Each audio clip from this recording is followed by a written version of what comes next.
Creo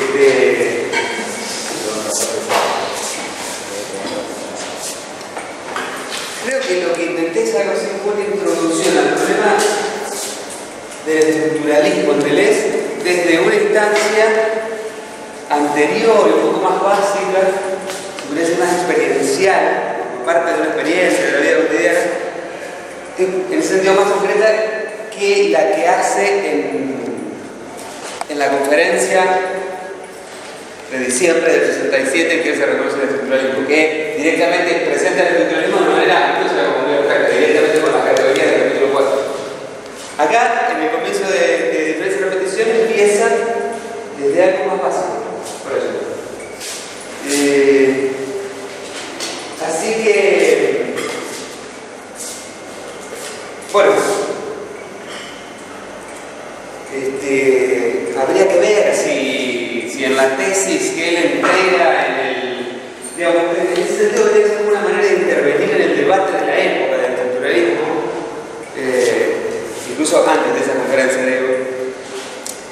Habría que ver si eso estaba en la tesis que él entregó en enero del 67, o sea, que se escribió esto en pleno 66, en pleno año estructuralista. Entonces, no sé bien qué aportaría, pero a mí me intriga cómo fue elaborando su lectura del estructuralismo. Pero bueno, entonces empiezo por esto, que es más concreto, y vamos a ir subiendo en abstracción hasta llegar a algo que se vuelve ya muy difícil de pensar. Lo concreto, entonces, para entrar a la cuestión, reconstruimos una observación que debería ser el comienzo del libro, del prefacio.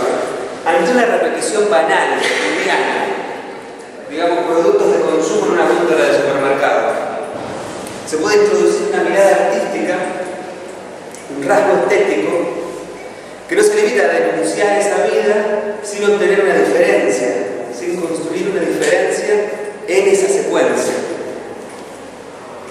Dar forma a una mirada singular en medio de ese ambiente mecánico toma el sentido de no resignar la vida a la industria de las banalidades. Retratos de la vida moderna de Warhol y de Chapman. Pero también es un carácter moderno la negación de lo secreto, su reducción en estadística, digamos, ante repeticiones simbólicas del orden de lo afectivo, de lo subjetivo, repeticiones que están animadas por el desplazamiento de una diferencia, es decir, de un elemento inaprensible, que tanto va cambiando de forma y en sus nuevas formas siempre vuelve a aparecer. Ante ese tipo de repeticiones del orden del inconsciente tendemos a restaurar la representación mecánica. Qué mala suerte, otra vez la persona equivocada, cada 2 o 3 meses le pasa lo mismo, una cosa así, ¿no? La pregunta terapéutica sería entonces, ¿qué diferencia se repite en ese dato anecdótico? La tarea de la vida, dice el test, es hacer coexistir esas repeticiones en un espacio donde se desplaza diferencial. Se trataría entonces de quitarle sus datos estadísticos, necesito un poco de agua, me la llevé. Quitarle los datos estadísticos, las circunstancias anecdóticas y poner sus singularidades una al lado de la otra para llegar a intuir qué se desplaza de una a otra repetición. ¿Qué se repite cada vez con un nuevo vestido, con una nueva apariencia? Entonces, ese espacio donde se desplaza y se disfraza una diferencia es un espacio en el que coexisten las repeticiones, coexisten sus elementos, coexisten las series de sus contingencias desde el punto de vista del desplazamiento de un carácter diferencial. Lo que se debe conquistar entonces es ese punto de vista del elemento diferencial para poder poner en series coexistentes las diferentes repeticiones. Entonces, sí, las repeticiones mecánicas estereotipadas encontrarían su razón en una repetición secreta, en el transporte de una diferencia, en el transportarse de una diferencia. Bueno, Deleuze identifica al estructuralismo con ese ejercicio, el de situarnos en un espacio de coexistencia donde se distribuyen caracteres diferenciales.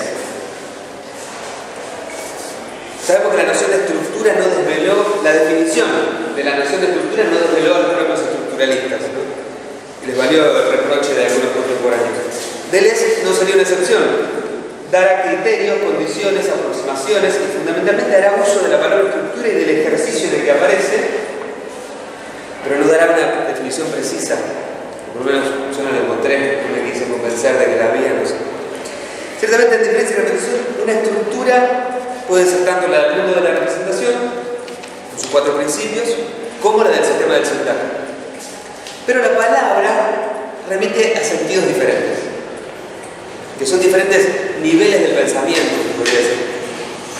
El ejercicio del estructuralismo invita a dar lugar a eso estructural que nos remite a lo oculto, a lo secreto, a lo inaprensible para la representación.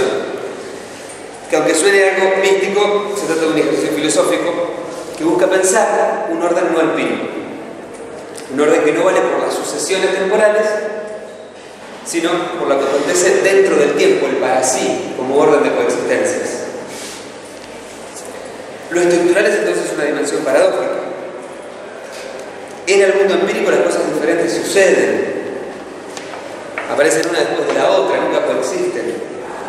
Lo estructural es lo no empírico, pero no porque frente a las variaciones sucesivas de los términos empíricos se pretenda un orden de constantes, sino porque en la estructura coexisten los términos y las relaciones entre los términos entre las que se producen las variaciones más profundas, las distribuciones de los caracteres diferenciales, los desplazamientos y los disfraces de las diferencias.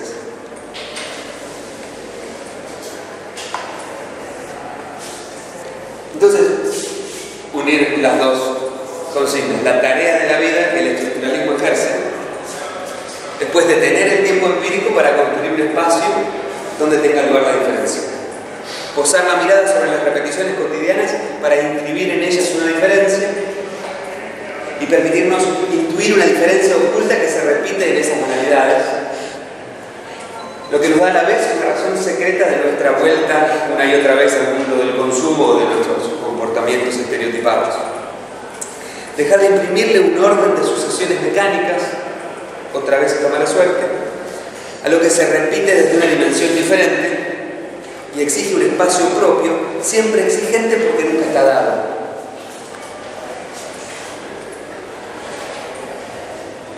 Dos, dramatización, la repetición vestida de múltiples vestidos.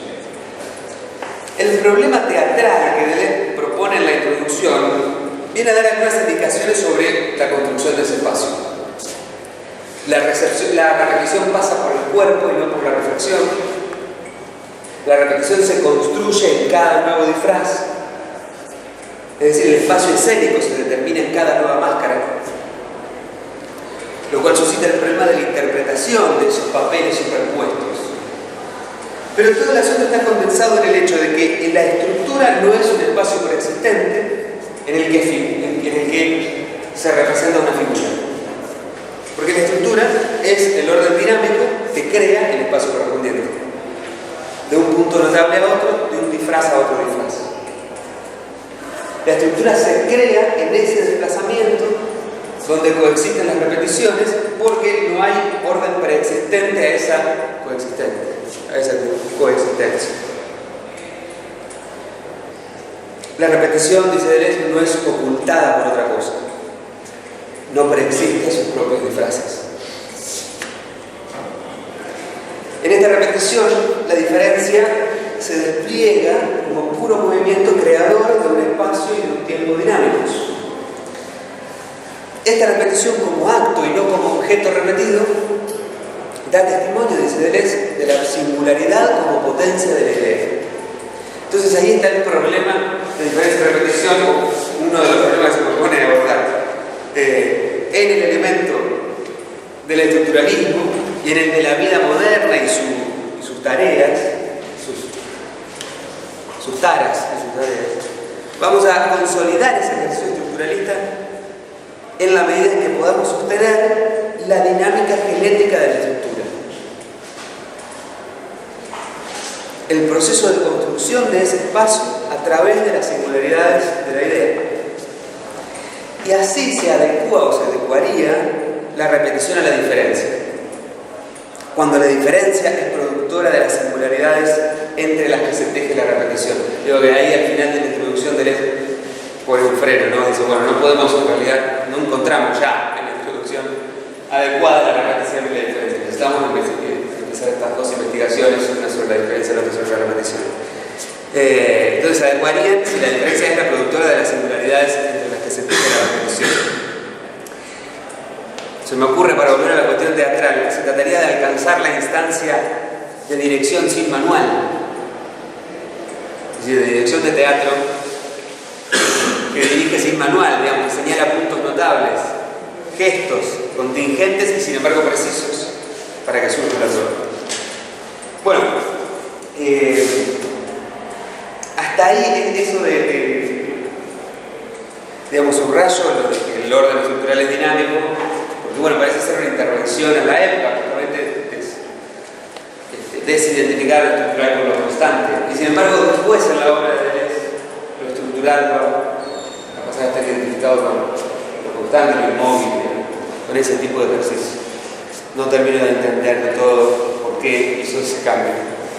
¿Cómo lo convenció Guattari?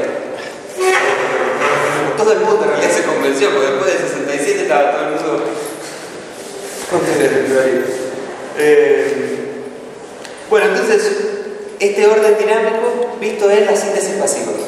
Una mirada muy rápida y muy superficial después de lo que dijo Andy. Pero bueno, trato de ser rápido.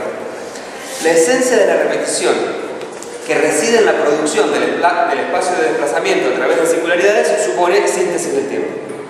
Es como esta manera de volver. No teníamos ya dada la adecuación de la repetición y la diferencia, teníamos que hacer un paso, uno de esos sería, para dar con este orden dinámico, pasar por la síntesis del tiempo.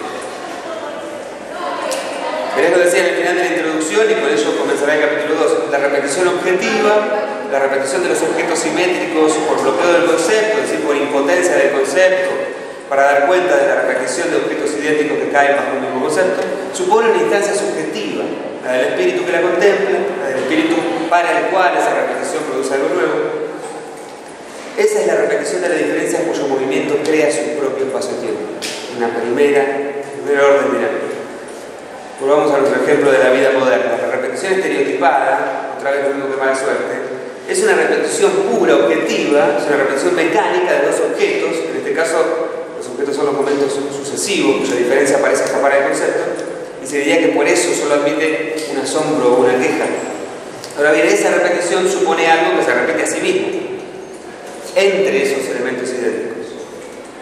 Ese algo se caracteriza por construir los espacios de su aparición, porque no existe fuera de los disfraces con los que ocupa el espacio-tiempo de sus apariciones. Lo característico de esta repetición es que su génesis está en el despliegue de una diferencia interna, y en la primera, en cambio, la condición de la repetición está en la comprobación de una diferencia extrínseca al propio acto de la repetición. O sea, no puede dar cuenta de sus condiciones genéticas. El primer carácter genético de la síntesis es que son actos, aunque sean, o sea, son constituyentes pasivos. Un poco como la construcción del espacio escénico. O también como la elaboración de un síntoma que se hace de una repetición a otra. Se trata siempre de actos inconscientes, por eso pasivos, se podría decir. Pero bueno, no es cuestión de volver ahora al detalle de esa síntesis, sino recordar que si la repetición mecánica supone como condición fundacional la contracción y la contemplación del hábito como síntesis del presente, ese presente que pasa supone como fundamento la conservación del pasado que constituye la memoria, es decir, una segunda síntesis en la que, y esto es lo que nos importa para la cuestión de la estructura, constituye un espacio puramente virtual que es efectivamente un espacio de coexistencia. Por lo demás, es ese el espacio donde se elabora la repetición profunda, es decir, el fundamento o razón oculta de la repetición estereotipada. Así, la coexistencia de las dos repeticiones, de la diferencia sin concepto, que surgía de las bases de la vida moderna misma, de lo que decía el prefacio, aparece ahora ya en el terreno del ejercicio filosófico necesario para no apresurar la adecuación de la repetición y la diferencia, como coexistencia entre una repetición sintética del presente y una repetición sintética del pasado. La coexistencia de las dos repeticiones es ahora la coexistencia del presente con el pasado.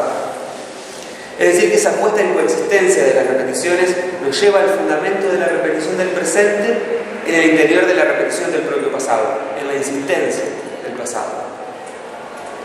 La coexistencia de las dos repeticiones se funda en la coexistencia característica del pasado, en las relaciones de coexistencia virtual entre niveles de un pasado. Como dice Deleuze con Bergson y con Freud, para hacer esa tarea de la vida, que hablaba en el prefacio, encontrar la razón secreta de las repeticiones mecánicas, hay que instalarse de golpe en el pasado, instalarse en la coexistencia del pasado con el presente, en la coexistencia del pasado con sí mismo. Por otra parte, esa instancia es una nueva muestra del orden dinámico de la repetición. El pasado puro nunca fue presente. Por tanto, la tarea de la vida aparece como una búsqueda erótica, guiada por un deseo que circula y se desplaza. No es entonces una operación de asociaciones de la memoria activa, de términos sucesivos en una línea de tiempo.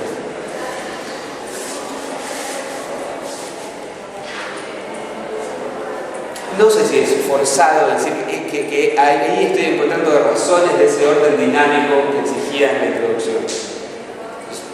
¿Qué sé yo? No estoy siendo muy preciso sobre qué es constitución, qué es síntesis, qué es creación. Bueno, ahora voy a la creación, pero bueno, son algunos aportes a esa meta que era pensar la dinámica de la repetición. El ejercicio de ir, una parte muy linda del capítulo 2, el ejercicio de ir tras los objetos virtuales perdidos, siempre desplazados, y tras los objetos reales siempre disfrazados, siempre disfraces de disfraces, motivan, dice Deleuze, el narcisismo. Enfocan la libido en una búsqueda nostálgica y obsesiva. Y en ese sentido el ejercicio se vuelve poco vital. Y no necesariamente porque se vuelve estereotipado, sino en tanto confunde la coexistencia de las series con una melancolía. Digo, no es que vuelve a la reflexión estereotipada. Estamos en el espacio de la coexistencia, pero se confunde con una melancolía. El asunto se vuelve interesante cuando el narcisismo deviene absoluto. El yo pasivo se experimenta a sí mismo perpetuamente desplazado en la serie de los objetos virtuales y perpetuamente disfrazado en la serie de los objetos reales. Allí alcanza su pura temporalidad, más allá de sus contenidos temporales, hace abstracción de los contenidos y alcanza la pura forma del tiempo. Y la humilde tarea de la vida que se anunciaba en el comienzo, esa humilde tarea de la vida que se anunciaba en el comienzo alcanza una enunciación implacable como ley práctica. Hacer morir todo lo que es uno, afirmar lo múltiple por todas las veces. El sentido creativo de la repetición, esa dinámica de la estructura que venimos buscando, aparece entonces plenamente en la constitución del tiempo del porvenir. No podía ser de otra manera, después de todo. No sigo dudando. La coexistencia de las repeticiones mecánicas y diferenciales, la coexistencia del presente viviente y el pasado puro se revela en la plenitud de la creación que deja atrás tanto a la condición del pasado como a la gente presente en el que se realiza la transformación y que consiste en una desexualización y que se define esa desexualización como la formación de una energía neutra desplazable. Se vive entonces el puro desplazamiento y se vive, habría que poner un tema. Ahora bien, Deleuze se trata de aclarar que este extraño destino no es un retorno a la materia inanimada, porque no habla del retorno a algo que preexiste. Estamos en el orden dinámico que crea el espacio-tiempo en sus repeticiones. La muerte como pulsión creada en la propia transformación. Es el sentido de porvenir, el sentido genético del eterno retorno. Cuando se hace morir todo lo que es uno, se afirma el advenimiento de todo lo diferente, lo fortuito y lo múltiple. Entonces, vamos al salto. ¿Y qué hora es? Tengo que estar atrasadísimo.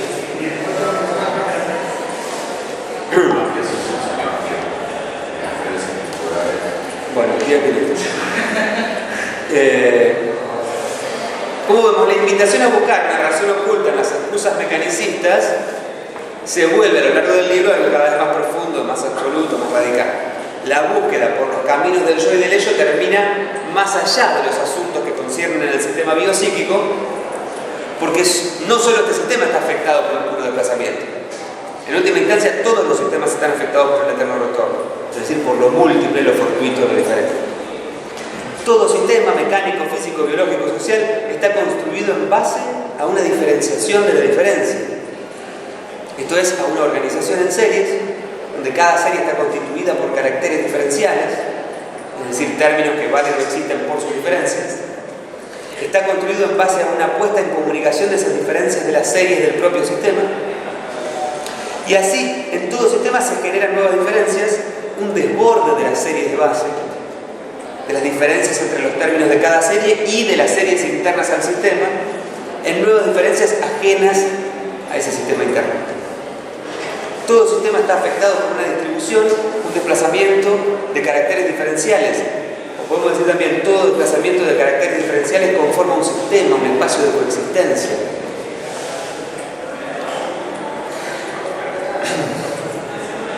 Aquí entonces el desplazamiento de caracteres diferenciales es lo que hace al sistema, lo que reúne, lo que conforma un conjunto, lo que articula, el sich unterscheidende, que para mí es un punto oscuro. No sé, me parece siempre es difícil pensar esto que articula, la diferencia que diferencia. La diferencia entre los términos, las diferencias entre las series y más allá de esa resonancia interna, la diferencia que da lugar a un nuevo sistema, es siempre la condición para que se generen estructuras. Y aquí la diferencia entonces no es una mera contingencia en una estructura definida desde la unidad de un concepto. Ese papel articulador de la diferencia se define como un acto de diferenciación. Lo diferente no se articula más que diferenciándose. Uno podría pensar que articular es poner en relación dos cosas que se diferencian a partir de algo que comparten. Pero Deleuze muestra que lo que ejerce esa puesta en comunicación es de otra naturaleza. Lo diferente entra en relación con lo diferente sin mediación de una identidad. La relación de lo diferente con lo diferente es inmediata. Esto no anula la heterogeneidad entre las series que se ponen en comunicación.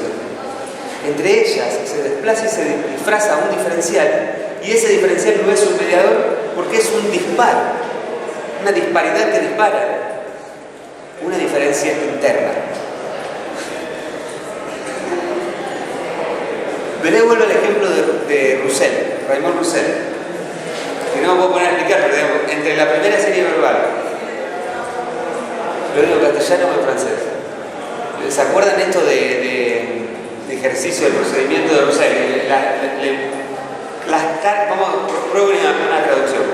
Las cartas del blanco, no, porque solamente tiene sentido en el medio de la historia. Les lettres du blanc sur le banc du vieux Billard. Y la segunda serie, Les lettres du blanc sur le banc du vieux Billard, entre esas dos series no hay semejanza. Las historias que las conectan, digamos, el cuentito de Roussel empieza con una frase, se desarrollan un montón de historias rarísimas y termina con la otra, porque solo cambia una letra, pero en realidad cada una de las palabras de esas oraciones va a significar completamente otra cosa. Las historias que las conectan no anulan la radical heterogeneidad entre ellas. Lo que las conecta no es esa historia, sino el elemento estructural, es el lenguaje mismo, por su poder sintáctico y semántico más positivo, el que, hablando de cosas distintas de Deleuze, diferencia esas diferencias relacionándolas de inmediato. Ahora bien, el sentido de esa diferencia diferenciante, la forma que el lenguaje inventa para desempeñar esta puesta en relación, permanece oculto. No puede ser dicho con palabras, con significados. Se desplaza y se disfraza en las series que pone en comunicación. Por eso es frustrante, digo. Ese secreto, ese ocultamiento, es el que afecta también a la experiencia psíquica. Así que si recién trajo a Foucault hablando de Roussel, ahora une a Foucault con Lacan. La experiencia de las repeticiones inconscientes que excusamos con el mecanicismo y que analizamos en la profundidad de un elemento simbólico se presenta estructurada como un lenguaje en la medida en que el sentido siempre se desplaza, no se deja decir. Deleuze está haciendo justicia con Lacan. El inconsciente está estructurado como un lenguaje en tanto configurado a partir de un principio de clasificación de los fenómenos lingüísticos, como en su signo. La experiencia psíquica está atravesada por el ocultamiento del sentido en las significaciones, por el ocultamiento de la diferencia que pone en relación a lo diferente, el ocultamiento de lo que moviliza al propio inconsciente, el secreto de su función, el secreto de su fuerza. Si el lenguaje es determinante de la experiencia psíquica, no es en tanto el fundamento del sentido. Se podría decir que si el lenguaje fuera un código binario, no afectaría al sistema psíquico. Esto implica evidentemente que el sistema lingüístico no tiene ningún privilegio. Todo sistema está afectado por esta diferenciación, que nunca es identificable, que siempre se desplaza y que en ese desplazamiento articula lo diferente. En fin, si lo que articula es un diferencial, si la articulación que conforma el sistema es una diferenciación, un desplazamiento, el conjunto de las series, la convergencia de las series, está ella misma desplazada. Es decir, que apuntamos a un horizonte cada vez más amplio para dar cuenta de lo sistemático, porque incluimos el quiebre de un sistema y la formación de uno nuevo, el movimiento forzado, pero la totalidad en la que se reúnen las series o los sistemas nunca está dada. La única objetividad es la del problema. Bueno, igualmente eso puede ser interesante como elemento del ejercicio estructuralista, que afirma una objetividad en un campo diferente al de la subjetividad fenomenológica o existencialista, o al de la pretensión absolutista de la verdad del historicismo. Pero esa objetividad es la del problema. Lo que se perdería entonces en un relativismo o bien en un absolutismo es la posibilidad de plantear un problema con sus condiciones objetivas. Y aquí las condiciones del problema son las del sistema, las condiciones de la articulación a partir de la diferencia, la consistencia de todas las series divergentes juntas, dadas por el diferenciante que las recorre. De hecho, la cuestión es tan objetiva que Deleuze llama idea a esa articulación diferencial, a la diferencia en sí que reúne a los diferentes inmediaciones. Los elementos estructurales, los elementos simbólicos inasignables, los caracteres diferenciales de una serie o las series de base, adquieren sentido en la relación diferencial en la que entran, en el elemento de una idea. La estructura da el sentido a los elementos estructurales. La génesis del sentido está en esa puesta en relación, en ese espacio de coexistencia de lo divergente. Ahora bien, la potencia genética de la idea, de la estructura, del sistema como puesta en relación de elementos indeterminados, se termina de presentar en la actualización, en la encarnación de esos elementos estructurales, en relaciones reales y términos actuales. Aparece entonces la génesis estática. Me pregunto si hay un problema entre, estábamos en la búsqueda de un orden dinámico y de repente la última dinámica es la de una génesis estática.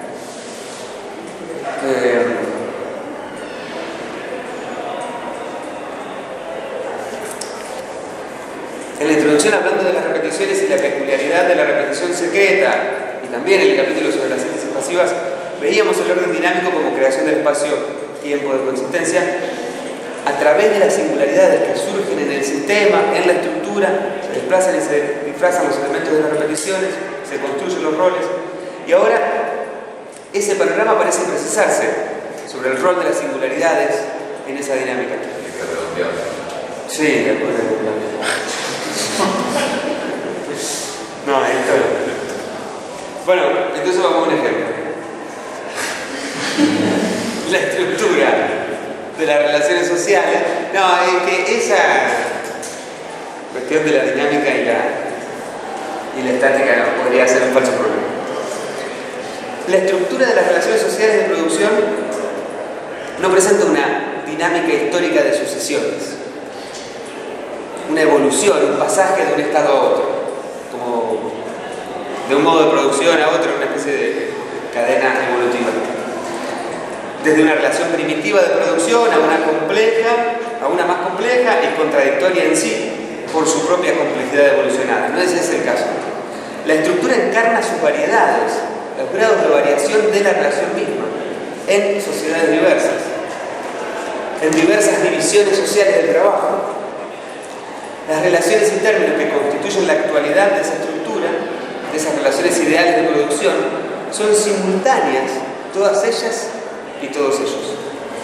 Las relaciones virtuales son coexistentes, las relaciones actuales son simultáneas, no hay lugar para una sucesión o un historicismo evolutivo en el que de un corte a otro se verifiquen novedades sin poder dar cuenta del surgimiento de lo nuevo. Una tal dialéctica debería recurrir a una suerte de milagro o necesidad no justificada, una cierta indeterminación del movimiento que justificaría el corte en los momentos estáticos, determinando lo diacrónico como exterioridad de la historia, el típico estructuralismo de las constantes.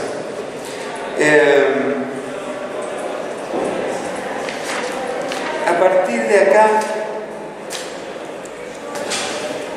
preferiría que en vez de retomar lo que estaba diciendo, volver al problema que quedó ayer, del reconocimiento del valor, solamente porque me quedaron muchas dudas.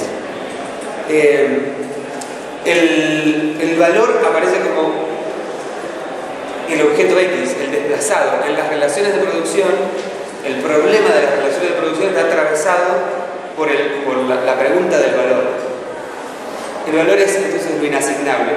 El reconocimiento del valor sería la reducción de eso inasignable a valor-precio o incluso a valor-trabajo, me queda la duda porque Deleuze plantea ya en la conferencia del 67 el valor-trabajo es la instancia abstracta, sería este objeto X.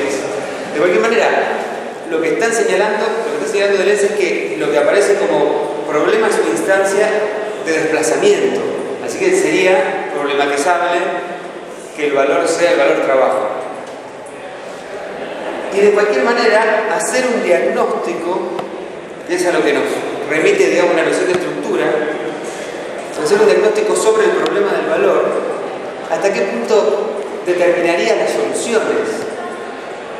La crisis del marxismo significa que entre diagnóstico y política no hay una continuidad. Uno puede tener un buen diagnóstico sobre lo que pasa en el capitalismo, pero eso no define inmediatamente qué política hay que tomar, por lo menos no directamente cuál es el sujeto político.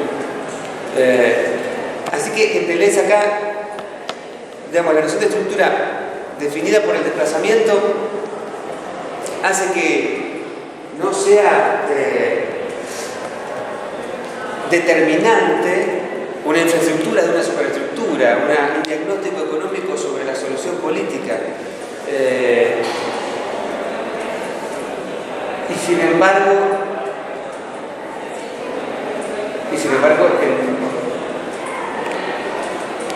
parece Deleuze decir que la solución depende de la evaluación del problema. Bueno, nada, a eso voy, de que el problema económico determina las soluciones, sí, pero si el problema económico apunta a un desplazamiento, a algo que se desliza todo el tiempo, no debería ser determinante en última instancia. En ese tipo de libertad y de recuperación de los políticos como un espacio indeterminado, nos debería dejar la noción de estructura y listo, por cuatro.